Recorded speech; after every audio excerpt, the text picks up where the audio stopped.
قبل ما نبدأ صلي على النبي. وقصتنا النهاردة عن شاب وسيم بيتقابل مع حب طفولته اللي رجعت لكوريا من تاني، واللي كانوا جيران مع بعض من صغرهم وبيقعوا في حب بعض من جديد. فيا ترى ايه اللي هيحصل معاهم؟ ده اللي نعرفه. بس لو أول مرة تشوفني اشترك في القناة يا زميلي، وما تنساش اللايك وسبسكرايب والشير. ويلا نبدأ. قصتنا بتبدأ في الجبل مع التلات صحاب دول، واللي اسمهم نامي سوك وسيو سوك وانسوك ودوسوك، وعيلة سوك كلها موجودين. وده هم مبسوطين بالطقس الجميل ده، وشايفين في ان انسوك بشرتها كويسة اصلا، وبيفضلوا يتكلموا عن البشرة كويسة والاهتمام بصحتهم بقى وكده. وحرفيا نامي بتشوف ان الكل بيهتم ببشرتهم ما عدا هي، وبيفضلوا يطلعوا الحاجات اللي بيشتكوا منها اصلا. وعلشان كده كلهم بيجروا من دو بسبب الغازات اللي قاعدة تضربها دي. ولما بيشكروا في ملابس نامي بتكون سيو عارف معلومات كتيرة وبتفضل تواجههم بيها اصلا، وبتكون ماشية وحيدة كده وبتقول انها مش مرتاحة الهدايا اللي ابنها جابها، وما كانتش محتاجة أصلا عشان هو عندها بكل حاجة، خصوصا إن ابنها تشوي سونغ يو قابل الرئيس وتكرم منه في الهندسة المعمارية وبيكونوا مبسوطين جدا بيه. ومن هنا نامين بتروح وبتفتخر ببنتها بايسوك ريو إنها اتخرجت وكانت متفوقة على طول، وحرفيا بتفضل هي وسيو يعلوا على بعض وبيفتخروا بأولادهم على الرغم إنهم كانوا صحاب من أيام الطفولة. وبتبدأ تتكلم عن بنتها إنها اتخرجت بتفوق وكل الشركات طلبوها وبقت مديرة في أفضل مشروع موجود، في حين إن سونغ يو عمل على تطوير الهندسة المعمارية في أمريكا وفاز بالجائزة دي كأول كوري. وحرفيا هما الاتنين بيفضلوا يتكلموا على أولادهم وعن الإنجازات بتاعتهم واللي بيعملوها، وبيتخانقوا علشان كده دو إن سوك بيحاولوا يسلكوا بينهم، ولما مش بيعرفوا بيمشوا هما الاتنين على طول ومش عارفين مين اللي هيفوز النهارده، وشايفين ان سيو هي اللي هتفوز علشان ابنها ياخد جائزة النهارده أساسا. فبنجري وقت تحضير الحفلة مع الشاب ده واللي اسمه يون، وهو معلوم مبسوط جدا بالحفل بس مش عارف سيونغ راح فين. فبنروح للشاب الوسيم ده واللي اسمه تشو سيونغ يو، وهو واقف وبيكون بيحضر العزا ده من بعيد اصلا، وبيروح عشان عاوز يصمم قاعة تذكارية مع الست دي بما انها مديرة من 20 سنة ودي اول مرة حد يقابلها اصلا، وعاوز انه يشتغل معاها بشكل كويس ومش عارفة هي هتكون مفيدة ليه ازاي. فبتتكلم مع موت امها اللي كان هيحصل ومبسوطة انها ماتت وهي شايفاها كده عادي، وعايزة الناس تيجي لهنا وهم مبسوطين وتحسن مستوى المكان علشان يبان في انه مش كئيب كده ويبان في فرح كبير. وعلشان كده بيقترح عليها اماكن جديدة ممكن يعملها، وده علشان يزود ارتباط الاشخاص بعيلتهم الميتة، وبتكون مبسوطة جدا بفكرته دي اصلا. وفجأة يوم بيرن عليه عشان الحفلة هيبدأ ولازم يكون موجود بسرعة، وبيكون بيستعد ان هو اللي يطلع ويستلم بداله. ولما بيكون يعمل ده سينغيو بيجي على طول واللي بتصوره وبتكون مبسوطة جدا بيه وشايفاه وسيم، فبيروح يشكر الكل على الجايزة. ولما بيقرر يمشي بيرجع تاني وبيعرف اسم شركته وده بيصدم يوم بشكل كبير. فنروح تجمع الامهات دول ولسه نامي وسيو بيتخانقوا سوا، وعلشان كده نامي بتروح تدي دعوة حفل زفاف بنتها باي سيوك ريو واللي هيحصل في امريكا. وبرغم كده عملت الدعوات وبتبدا تضايقها عشان سيونغ مش مرتبط ولا بيفكر في الجواز اصلا، وشايفه في ان الجواز مش حاجه اساسيه، وبتنجح في انها تتغلب عليها خصوصا ان زفاف بايسوك ريو بعد شهر. فبنروح لموظفه الطيران دي اللي بتروح تفوق باي ريو علشان هم قرب يوصلوا كمان، وبتكون مفزوعه علشان كانت بتحلم ان في شخص بيضربها، وبتكون حزينه كتير انها رجعت اساسا. فبيعدي الوقت وصاحبتها جونغ مقيوم بتجيلها وبتكون استغربت انها جت في المطار من غير ما تعرف اي حد، وبتروح تهزر معاها خصوصا انهم ما شافوش بعض من سنين بما ان بايسوك كانت في امريكا لسنين طويله. ولما بتكون عايز تحضنها بتروح تاخد شنطتها وبتجري على طول وبيهزروا سوا، فبتمشي معاها بتكون غايبه عن كوريا سنين طويله، فبتروح عايزاها تكون حذره عشان هي مسعفه اساسا ومش عارفه انها ازاي بقت كده علشان كانت شقيه كتير وهي صغيره، وشايف انها بتخس علشان يوم زفافها اللي قرب ده،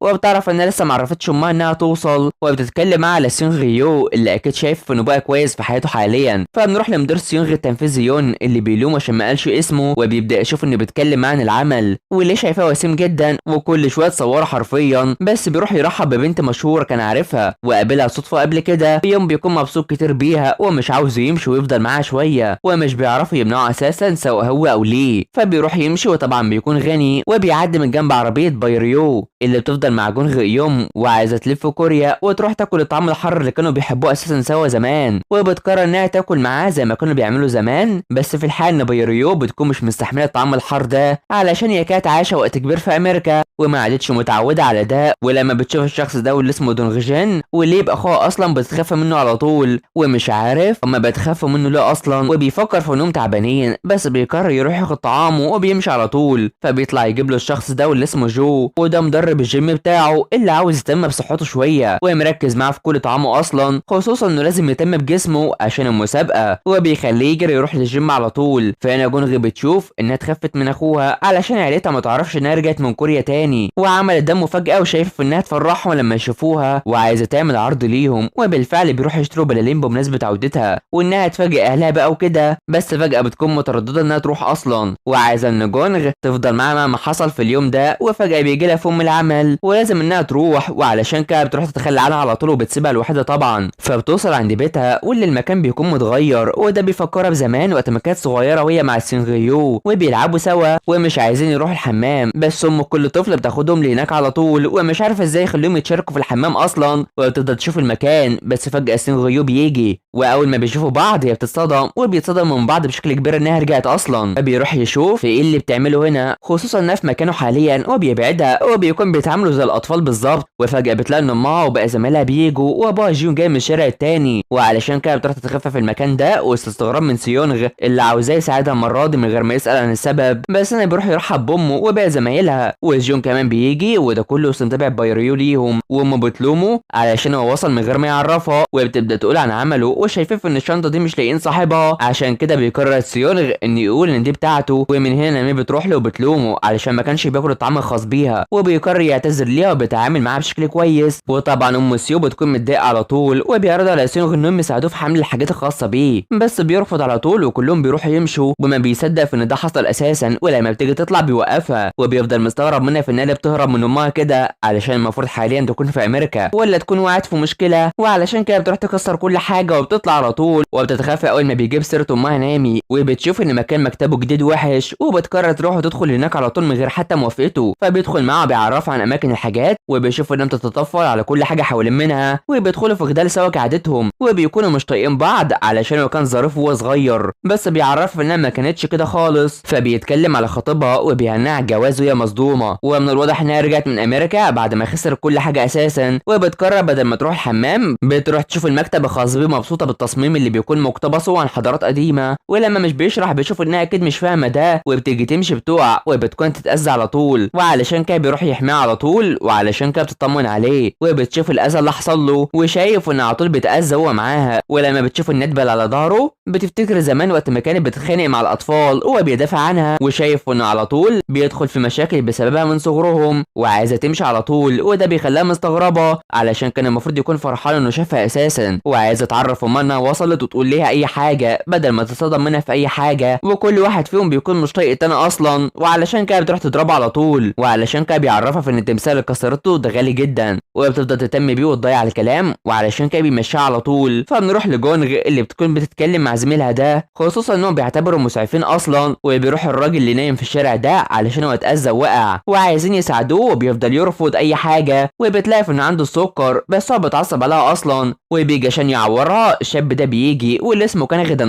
وبيقرر يساعدها بيعمل نفسه شجاع، بس بيروح وبيقع بيتاذى على طول، وعلشان كده هي بتعرف تتدخل وبتهدي الراجل وبتساعدهم هما الاتنين اصلا، وطبعا هو بيعجب بها جدا، فبنروح لباي اللي بتكون ماشيه مع سيونغ وبيكون مش عايزه تقرب منه رغم ان هو اللي ماشي وراها، وده علشان هما مروحين ورا بعض، وبتكون عايزه حاجه تحميها من امها علشان لو عرفت انها رجعت هتكسر دماغها، ومن هنا بتبدا تلبس كل الملابس اللي معاها علشان الضرب ما ياثرش فيها، هو بيكون مصدوم من اللي بتعمله ده اصلا، فبيوصلوا وعايزاه يضربها علشان تشوف ان مفيش حاجه هتقرب منها، وعاوزه انه يقضي الليله معاها علشان هي خايفه كتير من مواجهه امها اصلا، خصوصا انها لغت الزفاف بتاعها وفسخت خطوبه، وفجاه بيتصدم ان امها موجوده وراها وهي وسيو جيون، وبتكون مش مصدقه، وعلشان بدها تضيع الكلام بتروح بتحضنها والكل بيتصدم انها لغت الزفاف، وجيون بيتعرض لصدمه وبيفوق بيلاقي ان ده مش حلم خالص، وشايفين انها اتجننت عشان تعمل كده قبل جوازها، وبتروح تجري وراها بس سيونغ بتدافع عنها، وباي بتفضل تقول الاقاويل اللي بتتقال قبل الجواز على طول، وسيو بتوقفها وان اللي حصل ده كان غلطها، وبتفكر في انها خانته وابوها بيغمى عليها تاني، وعلشان كده نامي بتروح تضرب فيها وكل الضرب بيجي في سيونغ اصلا وعايزه تعجنها ببعضها، وسيو بتزعق فيها علشان هي بتضرب في ابنها، ومن هنا دونغ جين بيجي وهو تعبان من التمارين دي، وجيون بيروح يدافع عن باي بنته عشان لازم تسمعها الاول، وبالفعل بتقرر تسمعها وتهدى شويه، وعلشان كده بتقول لهم انها استقالت من عملها، وحرفيا جون بيفضل يغمى عليه، ونامي سوك بتكون عايزه تعجنها وتضرب في سيونغ، وبيقرروا يهربوا هما الاتنين، ونامي بتجري وراهم اصلا وبيفتكروا زمان هما بيجروا سوا وبيعملوا ده، وامها بتتعب جدا فبتروح ترتاح وبتقرر تقلع كل الملابس بتاعتها دي، وشايف انها غبيه جدا بس بيشوف انها سرحانه، وكانت بتتمنى ان امها تكون فرحانه بيها وبتتكلم على خيانه، بس ده ما حصلش علشان هي بتخبي سر، وشايف انها ما اتاثرتش بكل ده، وعلشان كده بتبدا تحكي عن حياتها اللي كانت مشغوله جدا، وبيروح عشان يصور الكابلز دول وشايفين انهم لاقيين على بعض اصلا، فدونغجين بيرن عليه وعايزه ترجع علشان امها هدت خلاص وبيمشوا، في حين ان كانغ بيروح يتكلم مع جونغ وبتاسف لها اللي عمله، وبترفض تعرفه عن اسمها او رقمها علشان ما حدش بيتصل بيها اصلا، وبيشوف انها بتهتم بالاشخاص بشكل كويس، فبيسوك ريو بتكون خايفه تدخل اصلا، بس هو بيدخلها وبيفكروا في ان امها بتبكي والحاف انها بتخدعها وبتكون هتتضرب، وعلشان كده سونغ بيحبسها وبتخلي عنها على طول، وبتروح تتخانق معاها طبعا، وبيفتكر زمان وقت ما كان الكل بيتنمروا عليه وهي بتدافع عنه، وشايف انه يحصل مشاكل جديده بما انها رجعت من تاني وبيمشي وهو فرحان. في الماضي مع بايريو وسيونغيو وهم في المطعم ده وشغالين اصلا، وبيكون مش حابب انه يعمل ده خالص، وبيفضل الملك يجيب ليهم علشان يغسلوا حاجات اكتر، وعلشان كده سيونغ بيكون اتاخر وبيقرر انه يمشي، بس هي بتكون مش عايزاه يمشي ويسيبها اصلا، خصوصا انهم مع بعض هما الاثنين، فبيعدي الوقت بتروح تشتري روايات، وشايف انها بتضيع مال العمل اللي بتشتغل على حاجات تافهه، وعايزين انهم يخرجوا اخر الاسبوع سوا، فبنروح لامها نامي اللي بتشوف الهديه اللي من بنتها وبتكون مبسوطه جدا بيها، بس في الحقيقه بتشوف وجودها حاليا وهي مش طايقاها اصلا، وبتكون مش عارفه ايه اللي حصل في حياتها لكل ده يعني، فبنروح مع سيونغ اللي بيروح يتحضر العمل وبيسمع الاخبار اللي حصلت، وان يحصل حاجات في الطقس والسماء والقمر، واللي بيتابع ده هو جون برضه، وعاوز انه يفوق بايريو اللي هنا بتيجي بتكون مبسوطه جدا بالطعام ده، بس في الحقيقه امها بتفضل مش طايقاها ولا عايزاها تكلمها اصلا، وجون عايز انها تحن ليها، بس هنا بتروح وتفتكر امبارح وعايزه تعرف هي فعلا خانت ولا لا، علشان هي عارفاه كويس واكيد في ساب ورا الاستقاله والغاء الجواز، وردها في انها زهقت من العمل وعلشان كده استقالت، وامها بتكون مش عارفه تعمل ايه علشان هي جت من غير خطه ببالها، وعلشان كده بتعرفها في انها عايزه ترتاح وتاكل الطعام زي ما هي عايزه، وحرفيا جون بيدافع عنها من نامي اللي بتكون متضايقه منها جدا، وبتعرفها في انها مش هتاكلها بعد اللي سمعته ده اصلا، وفجاه اخوها دونغ جين بيجي وبيكون مبين جسمه ده بما انه عضلات بقى وكده، وفجاه سيونغ يو وجونغ بيجوا وبيطمنوا عليها، وهو بيكون بيهتم بنامي جدا وفرحانه بيه وبيقرروا ياكلوا سوا معاهم، ومش عارفه ازاي مجوعه بنتها وبتاكل الضيوف عادي كده، وبتروح تشاركها من طعامها، والسيونغ بيرفض يديها اي حاجه اصلا، في حين ان دونغ جين بيرفض ياكل من الطعام الخاص بيهم علشان يحافظ على الفورمه بتاعته بما ان البطوله قربت، وبيروح يتخانق مع بيرو كالعاده، بس نام بتوقفهم وبتروح تمشي على طول وهي حزينه، فبيكونوا عارفين اللي بيحصل لنام لما بتتضايق، وانها بتروح تعزف على القبو ده وتخرج غضبها اساسا، ودونغ شايف انها كويسه في العزف وبيفضل يرقص على اللي بتعمله ده اصلا لغايه ما بتخلص لما بتتعب، فجونغ بتكون عايز تعرف الحقيقه حوالين استقالتها وفشل جوازها، بس هي بتكون رافضه تعرف اي حد الحقيقه اصلا، خصوصا ان بيريو كانت عاوزه تكون كامله على طول، وشايف انها مهووسه بالنجاح، واللي بيسمع ده هو سيونغ، وجونغ بتفكرها بنفسها زمان وبيخلي جونغ تمشي عشان العمل بدل ما تفضل عايزه تعرف منها كده، فسيونغ عايز في انها تفوق وبطل تكسر وتهتم بحياتها، وعايزاه يجي جنبها كده بما انها بتنام على الارض، وبتروح تمسك فيه علشان هو اتخلى عنها امبارح ويسلمها لامها عشان تضربها وتفضل تخنق فيه اصلا، وفي وسط ما بتكون بتعمل ده نامي بتيجي وبتلحقها على طول، ومش عارف هي مجنونه كده ليه، وعاوز انه يمشي عشان تعب واتاخر على العمل كمان، وعايزه انها تروح توزع الكعك على الشارع كله بمناسبه افتتاح مكتبه الجديد ده، فبنروح ليون ولي اللي بيكون متضايق منها، خصوصا انها بتهتم بالصور اللي صورتها ليه بما انها شايفه في النواسين بقى وكده، ومن هنا بيوصل مع بايريو وبتتعرف بيون اللي بيعرف انها صديقه طفولته ومبسوط في انه قابلها وبيدعيها على حفل الافتتاح اللي هيتعمل، بس اللي بتيجي وبتكون عايز تعرف منها تاريخ سيونغ الطويل، واللي بتبدا تقول وتحكي لها كل حاجه كانت بتحصل، وانه كان عايش في فرنسا بس في اليوم اللي اتقابلت معاه فيه كان يوم مختلف جدا وانسجموا سوا، وانه كان خايف ومرتبك ومش بيعرف يتكلم الكوريه اصلا، وعلشان كاسو سابته معاهم على طول وكانت بتهتم بيه على طول وبتروح تلعب معاه وبتمثل وبتفرحه وبتهتم بيه بكل حاجه سواء نظافته او حتى طعامه، بل كانت بتلعبه مع الاطفال التانيين علشان يتكيف معاهم اكتر، وكانت بتساعده في الدراسه اكنها هي اللي ربته اصلا، بس بيجو بيسكتها علشان كل ده حاجات كذب ومش عايز حد يصدقها خالص، رغم انهم شايفين في ان قصتها كويسه ومنطقيه، فبيعرفها في انها اول بنت مجنونه قابلها في حياته، ووقت ما اتعرف عليها وهي مبهدله قوي، وانه عرف من اول يوم اتقابلوا فيه انها عدائيه وقرفان منها جدا، وكانت بتجبره على اللعب معاها بالعافيه، وانها جت ودخلت حياته وكانت معاه في كل مكان حرفيا، وبتخليه ياكل الحاجات اللي هي مش بتحبها وبتخليه يروح يلعب معاها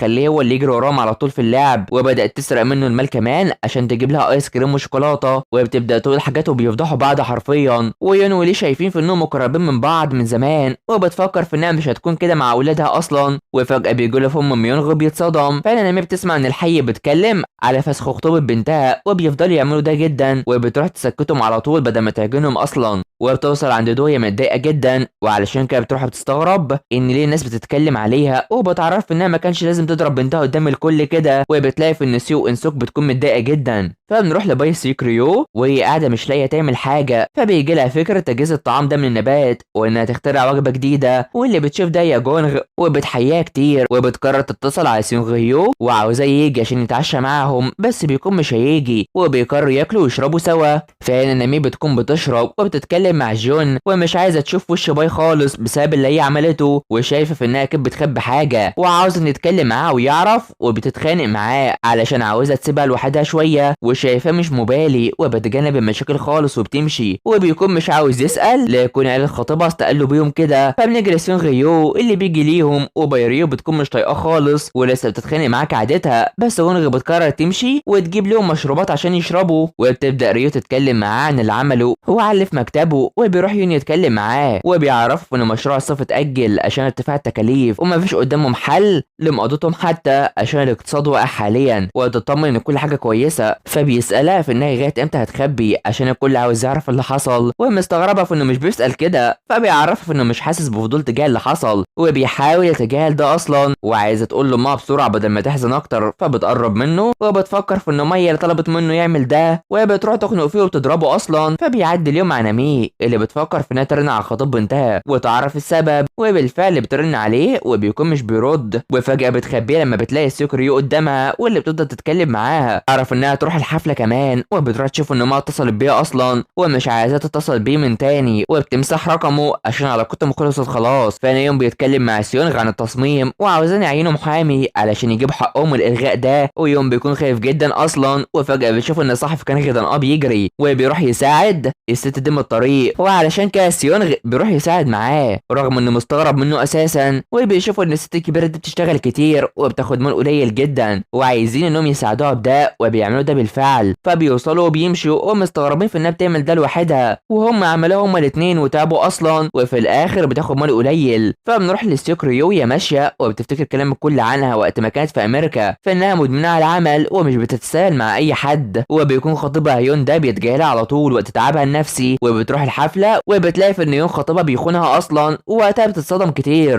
ورجعت لما شافت ده وبتكون سرحانه للدرجه اللي بتنسى نفسها في الباص وبتفضل راكبه فيه اساسا. فهنا سيونغ ويون بيتقابلوا مع كانغ وعاوز يعرف ليه خدوا خطوه التوسع بسرعه كده. فبيبدا سيونغ يعرفه في ان الشركه كبيره بس هو عاوز يتوسع لنفسه عشان يكون شغال بنفسه ومش عاوز يفوت حاجه ويرجع يندم. فبنروح لام سيم اللي جوزها كانغ بيجي وبتلومها لانه ما جاش حفله تكريم ابنه وعايزه تروح مامتها الجايه ومش بيكون على وفاق اصلا. فبنروح لبيريو اللي بتروح تجيب شجره الرمان لسيونغ وهو طالع من بيتها وعايزاه يحتفظ بيها، وبتعرفه انها مش هتيجي الحفله بكره وبتمشي على طول. فبيعدي اليوم مع تحضير نامي لملابس كويسه اللي هتروح بيها الحفله، وتفضل تخلي ريو تساعدها اصلا، وبتشوف انها مش بتستخدم المكياج اللي كانت بتبعته لها من امريكا وبتمشي على طول. فبنروح لوصول الكل للمكتب الجديد الخاص بسيونغ وبيعرفهم بيون، وبيروحوا واصحاب امه كلهم بيحضروا اصلا، وانسوك بتاكل وريا بتشكر الكل على انهم حضروا، وبيتكلموا على فسخ خطوبه ريو وعايزه تعرف اللي حصل، وبيفضلوا يضايقوه على طول. بس سيو بتلاحظ ده وبتضيع الكلام على طول. فهنا بايريو سيوك بتكون بتحضر ونامي بتشوف ان الكل بيتكلم عليها في انها فقيره واكيد خطيب بنتها سابهم بسبب كده وبتزعل جدا. فبتدخل وبتشوف انها غريبه ومرتبكه اكنها عملت غلط، ونامي بتشوفها وعايزه انها تمشي قبل ما حد يشوفها. ومن هنا الكل بييجوا بيرحبوا بايريو وشايفين في انها جميله، وامها بتقول عنها كل حاجه وبتفضل تحكي كتير وبتكون بتستعر منها اصلا. وسيونغ بيلاحظ ده فبتروح وبتكون عايزاها ترجع لامريكا بالعافيه، وبتتخانق معاها وبتطردها اصلا علشان هي السبب ومش عارفه بتتعامل معاها اكنها عامله الجريمه كده ليه، ومش عايزه انها تكون فقيره زيها وتعيش حياه افضل. ومن هنا بتعرفها في انها كانت بتعاني وازاي مش عارفه تقف في صفها ومش عايزه ترتاح شويه، بس نامي بتواجهها في انها عملت كل حاجه بنفسها وهي فخرها، وباي مش عارفه اللي قبلها وهي كويسه بس عشان من حقها ترتاح، وبتطلع تمشي على طول وسط وجود من سيونغ اللي بيروح وراها وبتحاول تخبي اللي حصل وتلعب وبتتكلم معاه وبيفكرها باللي كانت بتقوله هما صغيرين. وفجاه السما بتمطر وهي بتفضل قاعده وبيشتري مظله واحده بس وبيتحموا فيها، وعلشان كده بتضحك علشان افتكرت وقت ما كان بيكو وهو صغير، وبتكون بتفتكر كل حاجه هما صغيرين وبتضحك اكتر، وعلشان كده عايزه بلاش تخبي وتضحك. ومن هنا بتقرر تبكي وتطلع اللي جواها احسن، في حين ان نامي بتكون حزينه على اللي عملته وبتشوف هديتها وبتبكي على معاملتها دي. فريو بتخلص بكا وعايزاه ينسى اللي سمعه وشايفه انها وامها بيكرهوا بعض، وبيتكلم على السما لغايه ما بيشوف شهاب وبيتمنى امنيه ومش عاوز شركته تنهار عشان هو جازف ومش عارف يلاقي مصاريف من الاشخاص اللي عليه، وبتكون عايزه تساعده بس الاول هيروحوا ياكلوا وبيمشوا هما مبسوطين. فبيعدي اليوم وباي بتمشي بدري وما بتستغرب وبترجع البيت بتلاقي في ان اوضتها رجعت تاني كويسه، وبتستغرب في ان امها بقت كويسه كده وده بفضل سين غيو، وبيكونوا اتفقوا سوا وهو اللي صمم الاوضه بنفسه وخلاها كويسه كده، وبتتبسط وبتروح تاكل وهي مبسوطه بامها وبالطعام كمان. ودونغ بيجي عشان ياكل كمان معاهم، فبتروح عشان تنام بس مش بتعرف،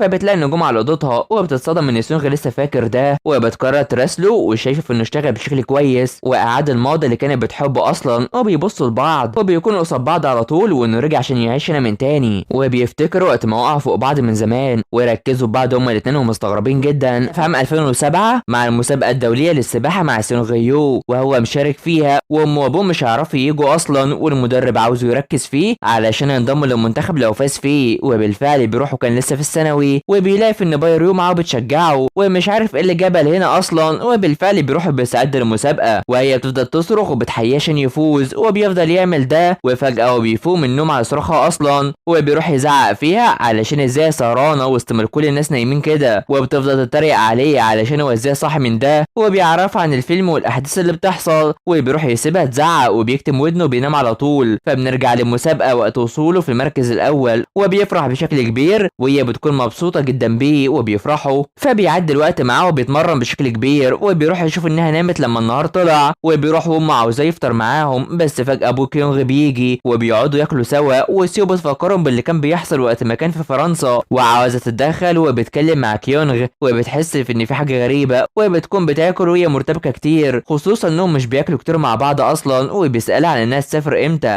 علشان مش بتحب تفضل في كوريا فتره كبيره وبيصدمها وبيقرر يروح العمل على طول، فبيروح المكتب وبيحتفلوا بيه بيخاف على طول وللي بتكون بتعمل كده وبان انه خاف جدا اصلا، ويوم بيعرفوا في انهم نجحوا علشان جالهم عرض كبير من مجمع سكني وانهم هم اللي يشرفوا عليه وشايف ان حياته تكون احسن، وبيقرر يهتم بالنبات اللي جاي من بايريو وبيروح يشوف العرض ده وبيفكر فيه. فبنروح لبايريو اللي بتفوق وبتلاقي ما بتهتم بيها ومش عارفه هي بقت حنينه او كده ليه، في حين انهم بيكونوا في المطعم وجاي لهم طلبات طعام كتير وبيكون ده للتصوير اصلا وعايزه تسالهم عن اللي هيحصل، وجيون بيتفاجئ لما نامينا قررت انها تسيب بايريو تعمل اللي هي عايزاه وانها عملت كده عشان تتقرب منها وبتعمل معاها اسلوب محدد اساسا، وان بايريو مش هتحب ده علشان البطاله مش للكل وهي لا تحس بالملل وبتكون مستنيه ده اصلا، وبيكون جيون بياكل. فبنروح لبايريو اللي بتروح تستعد تكتب على اللاب وبتدخل على جدول اعمالها اللي عاملاه واللي بتروح عشان تنفذه، وبتكون بتعمل كل حاجه هي عايزاها اصلا وبتكون كسلانه كتير وبتقرر ترن على سيون جوه في العمل وبيكون مش عاوز يكلمها اصلا عشان هو مشغول، وبتعرض عليه انهم يخرجوا سوا بس بيرفض في النهايه، وبتشوف ان ما عندوش قلب وبتقرر ترن على جونغ وبتقابلها علشان يقرأوا سوا وبيفكروا يعملوا ايه، وبيفكروا في الروايات اللي بتتكلم عن الحب الكبير، بس جونغ بتروح تجيب روايات عن العنف، ومن هنا سيون غيو بيجي ولما بتشوفه بتستغرب ان جو سمع كلامها اصلا وبتروح تتجادل معاه كعادتها وهي مركزه فيه جدا، فبيخلصوا وعايزه تشوف هيعملوا ايه معاها بس كل واحد بيكون مشغول في حياته والعمل بتاعه، وعلشان كده جونغ بتعرض عليهم انهم يخرجوا سوا وبيقرروا انهم يسيبوها بما انهم مشغولين في العمل ويروحوا بدري وبيمشوا هما الاثنين على طول، وبتقرر تمشي لوحدها. فبيعدي اليوم مع مقابله سيو نامي وانسوكو دو اللي بيتجمعوا على طول وده عند دو اصلا وعايزين يغيروا اسم مجموعتهم، وبيفضلوا يفكروا في اسم محسوس اكتر خاصه بالاسماء النباتات كويسه، وبيفضلوا يتجادلوا كعادتهم اصلا وبيقرروا يختاروا اللافندر هو اسم المجموعه، فبيريو بتكون بتوري جون اسم مجموعه جديده وبتريقوا عليها، ولما بتعرف بتعرف انها بتعمل تعامل تصوير بتقرر تساعدها، بس نامي بترفض. وفجأة الست دي بتيجي واللي بيكون اسمها يو، ودي كانت معلمتها من ايام الثانوي، وبيرحبوا ببعض على طول وبتطلب طعام كتير. وعلشان كايبيريو بتقرر توصلها، وبالفعل بتمشي معاها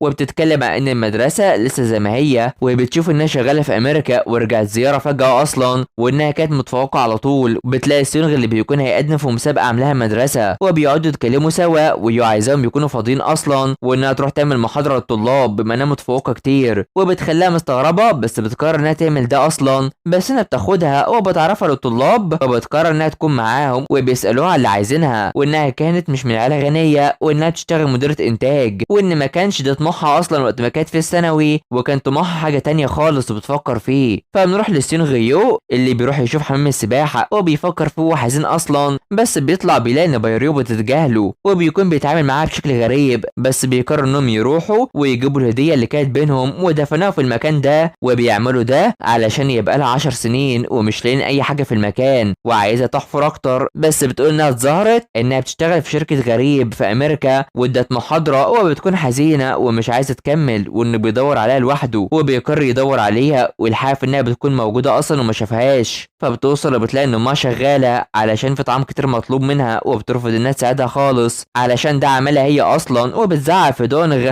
علشان هو مش بيساعد امه نامي خالص، وبيكون راح يشتغل وظيفه جزئيه علشان بيتمرن للمسابقه برضه. فبيعدي الوقت مع بايريو اللي قاعده وهي حزينه ومش عارفه هي تفضل كده لغايه امتى اصلا. فبنروح ليون اللي بيشوف التصميم الخاص بحمام السباحه، وسيون غيو شغال عليه، وبيقول انه كان عاوز يصممه بشكل كويس، وبيقترح عليه التصميم الجديد علشان يشوفه بما انه كل يتكلم عليهم. ومن هنا كان غدان بيكون بيشوف اللي حصل في مسابقه السباحه عام 2007، وهوان غمدرته بتيجي وبتلومه علشان بيتصرف بشكل غريب في كتاباته، وكانت مفكره في انه عبيط لما انضم للشركه اول مره، بس شايفه في انه بقى بيتم بالعمل وبيمشي على طول. فبنروح لوصول الاسعافات واللي متمثله في جونغ علشان الطفل ده فقد الوعي على طول، وعلشان كده بيروح عشان يودوه المشفى، بس الطريق بيكون مقفول اصلا ومش عارفين يمشوا خالص. وفجاه بيلاقوا ان في شخص راح وساعدهم على طول، وبتتصدم منه وبتبص عليه وهو ماشي وعلى الاسم اللي مكتوب على التيشيرت بتاعه، واللي بيكون هو كان غدان.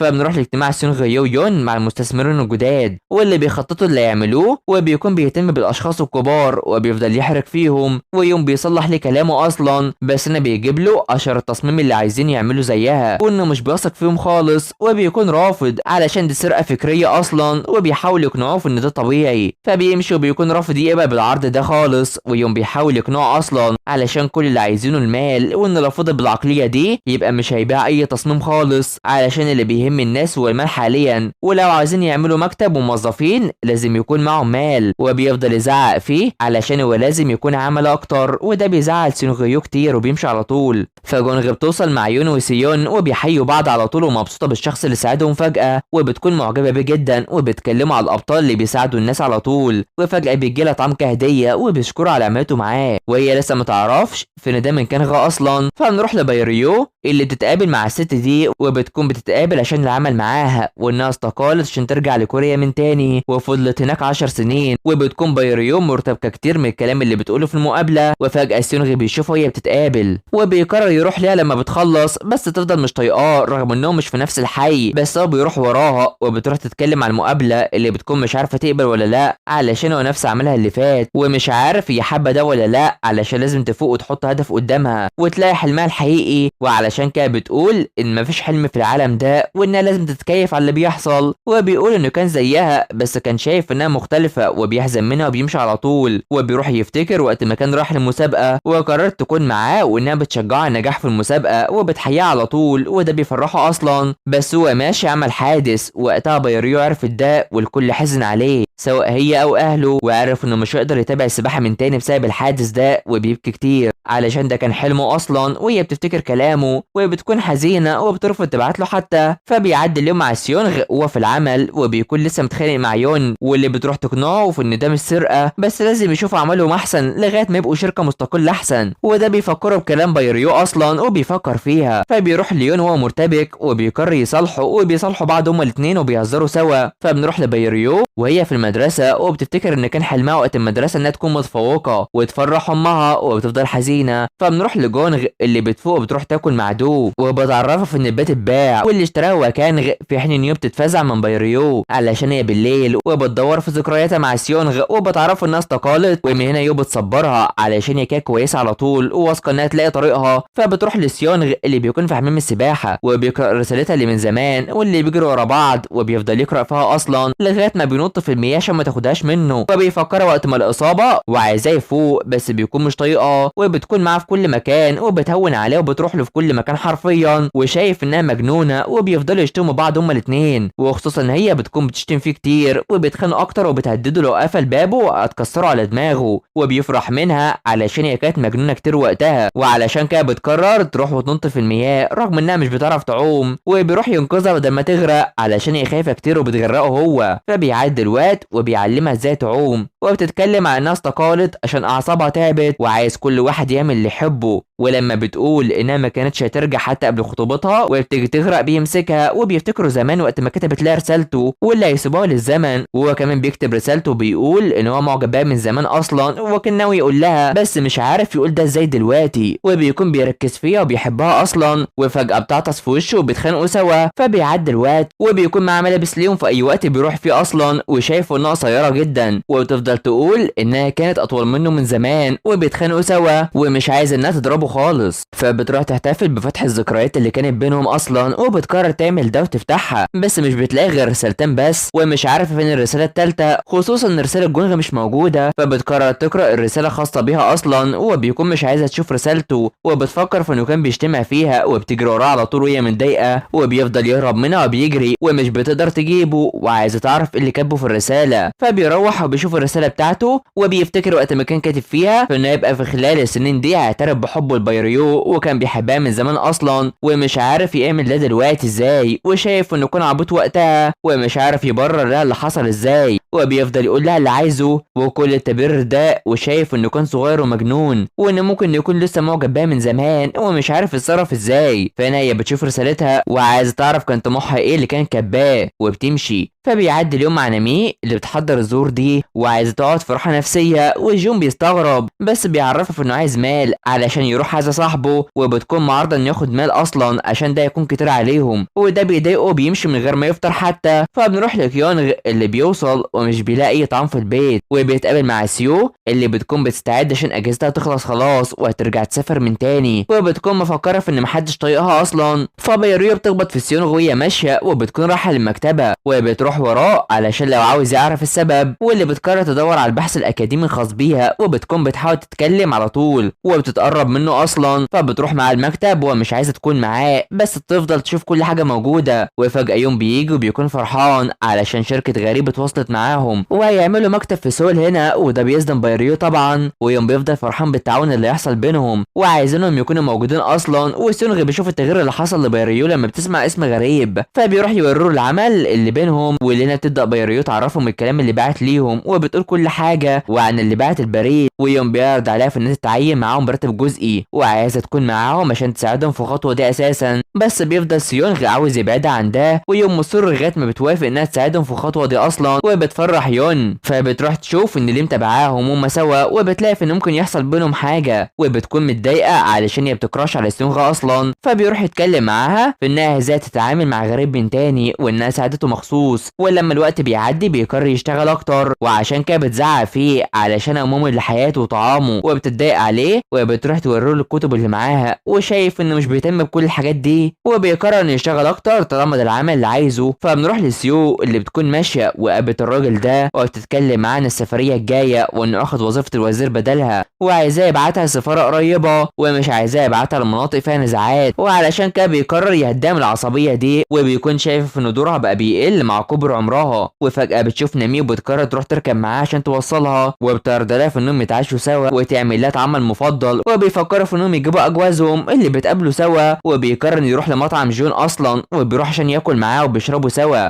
وبالفعل بيكون مبسوط بيه بما انه افضل دكتور في الطب ومقربين من بعض كده وبيطمن على حالته وانه شغال في المطعم مع نامي باجر قليل وبيحسدوا على زواجه اللي لسه مش عارف انه في خلاف مع سيو اصلا وحرفيا كل واحد بيكون مش مرتاح في عيشته دي وبيتكلم على الحاجات اللي بيشتريها للبيت واللي كونغ مش بيعمل ده اصلا وبيشربوا سوا. فبنروح لجونغ اللي بتكون في المتجر وبتتقابل مع كانغ وبيتعرفوا ببعض على طول وبيكونوا مبسوطين بالمقابله سوا وماسكين نفس الكنز دي وبيتخانقوا على مين اللي ياخدها وكل واحد بيكون شايف انه الاحق بيها. وفجاه بايريو وسونغ بييجوا وبيستغربوا منهم اساسا، فكانغ بيعرفوا في انه انتقل علشان يعيش هنا وبيستغربوا انهم عارفين بعض. وبايريو بتقرر انهم يشربوا سوا وجونغ بتفضل متحسسه من كانغ وبتشكره على انه ساب لها كنز خاص بيها وبيكون عمل كده عشان سيودا في حقها. وبيكون بيشبع على بايريو اللي بتعرفوا انها عايشه بره كوريا من 10 سنين فاكيد ما قابلهاش قبل كده. وبيعرفوا بعض في انها وسيونغ وجونغ صحاب من ايام الطفوله وبيحسدهم علشان ما فيش حاجه من دي دلوقتي وبيقرر يمشي بسبب العمل. فبيمشوا سوا وجونغ بتفكر في كانغ ضنقاه جدا وعايزه تعرف ليه مشي بدري. وبايريو بتتكلم على اختفاء رسالتها وبتعرفهم في انها شالت رسالتها وقرأت رسائلهم هما الاتنين اساسا وبتقول انها مش فاكره رسالته بس الحاف انه بيتلكك وبيقرر يمشي على طول عشان يأكد شافت رسالته. وبيكون مرتبك جدا فبيعدي اليوم مع نامي اللي بتفوق جون بالعافيه علشان يشتغل وبيكون مش طايق المكان علشان لها جواسيس اصحابها في كل مكان بتروح فيه وبتمشي ومش عارفه هو بقى كسول كده ليه. واما بتمشي بتشوف الزهور دي وبتفرح جدا بيها. فبنرجع لامبارح وقت ما كان سكران وكيونغ معاه بيحاول يفوقه ويرجعه البيت من تاني بس بيكون بيجمع الزهور دي عشان يديها لنامي. هو بيقرر يجري وما يرجعش للبيت وعلشان كده كونغ بيزعق فيه علشان يرجعه للبيت على طول وبيجبره على ده طبعا بس جون بيفضل يهرب منه وكيونغ بيرجعه بالعافيه. فبيفوق وبيضحك على ان نامي بتهتم بيه بالطعام وفجاه بتلسع من النار وبيتاذى. فانا بايريو بتكون بتحاول مع البنت اللي من امريكا وبتتفق معاها اللي يعملوه ويوم بيكون فخور بيها وبالعمل معاها بس سونغ مش عاوز يمجد فيها قوي كده وبيكون قربوا من بعض هما الاثنين. وبتشوفوا ان اليوم متابعين كتير على مواقع التواصل الاجتماعي وخصوصا الانستا وسونغ بيبان انه غيران من علاقتهم دي اصلا. ولما بيجي يسالها انها ليه سابت الشركه بتتاثر وفجاه بيجيله فم من كانغ وبيديله لسونغ على طول. وبايريو شايفه في ان العمل غريب فهنا بنروح لكانغ ضنقاه اللي بيروح يساعد دوم الحاجات التقيله دي وبيقرر يساعدها وبيمشي معاها في حين ان جونغ بتدور وراه وبتلاقي انه صحفي مشهور في كوريا وبتروح للطفله دي واللي بتؤمن بفضائيين والهدايا اللي من سانتا وبتكون طفله عاديه وبتقرر تساعدها بس الطفله بتكون مش طايقاها اصلا. فهنا دو بتوصل مع كانغ وبتشكره وبيروح يتعرف بنامي كمان وبيمشي وبتكون شايفه في انه شاب محترم وبتعرف انه صحفي اصلا ونامي شايفه في انه شكله مناسب لبنتها جونغ وبتشوف انه قوي. فهنا جونغ بتروح تشوف ان الطفله دي عايزه الطعام اللي معاها وبتفكر في انها عاوزه تخطفها بقى وكده وعشان تطمنها بتقول انها شغاله في الطوارئ ومسعفه. فهنا بايريو بتكون عايزه ان سيونغ يروح معاه وياكلوا سوا خصوصا انها بتروح تعرفه في انهم لازم يكونوا كويسين علشان يختاروا شركه تانية غيرهم. وسيونغ مش عايزه تعرف يوم بده وبتبدا تشجعه علشان هو مهندس كويس ولازم يخلي باله وبلاش يتخدع منهم علشان يعرفهم كويس ولازم يعرف يوم باللي حصل ومش ناويه تخبي ده وبتتضايق وبتمشي على طول. فبنروح لدونغو في الجيم وبيتمرن وفجاه بيشوف البنت دي واللي بيروح لها على طول وبيحاول يساعدها في اي حاجه وده علشان هي جميله بس جو بيجي وبيمشيها على طول. فهنا بايريو وجونغ بيروحوا ياكلوا سوا وبيعجبوا بالطعام جدا وجونغ بتتكلم عن البنت اللي قابلتها وانها اذكى منها اصلا وبتتكلم على الصور اللي بتعلقها الابطال الخارقين دول وبترفض انها تخليها تتصل بسيونغ اصلا واللي بيكون مع يون وبيوري له الاشكال والتصاميم الجديده واللي بيكون متحمس علشان هيشتغلوا مع غريب كده وده مجهودهم وبيكون واثق فيه ولسه ما يعرفش باللي بايريو قالته. فبيعدي اليوم وجونغ وكانغ بيتقابلوا وبيكونوا اختاروا نفس المصاصه دي وذوقهم زي بعض وبيفضلوا يتجادلوا كالعاده بس صاحبه المكان بتحل المشكله وبيمشوا على طول. فبيروحوا بيشوف حاجاته اللي من زمان من ايام 2007 وقت ما صور سونغ هيو في المسابقه وبيكون مستغرب جدا. فسونغ بيكون ماشي وبيفكر في بايريو وبيقرر يهتم بالشجره بتاعتها دي وفجاه كانغ بيبعت له صورته مع بايريو من زمان بس بيمشي مع يون وبيتقابل معاها علشان يروحوا يشوفوا مندوب من شركه غريب دي. فبيكونوا واقفين وفجاه بايريو بتشوف الشخص اللي بيعرفها ده واللي اسمه كريس واللي بتتصدم منه طبعا وبتروح في المقابله وبيتكلموا على اللي عايزينه وبيكون كريس ده مبسوط انه قابل بايريو اللي بتكون سرحانه وحزينه طبعا وبيكون بيشكر فيها وفي عملها اصلا وبالفعل بتفتكر وقت ما كانت معاه وبتركز في كل حاجه وكان بيدعمها على طول علشان هي القائده بتاعتهم وشغاله بشكل احسن.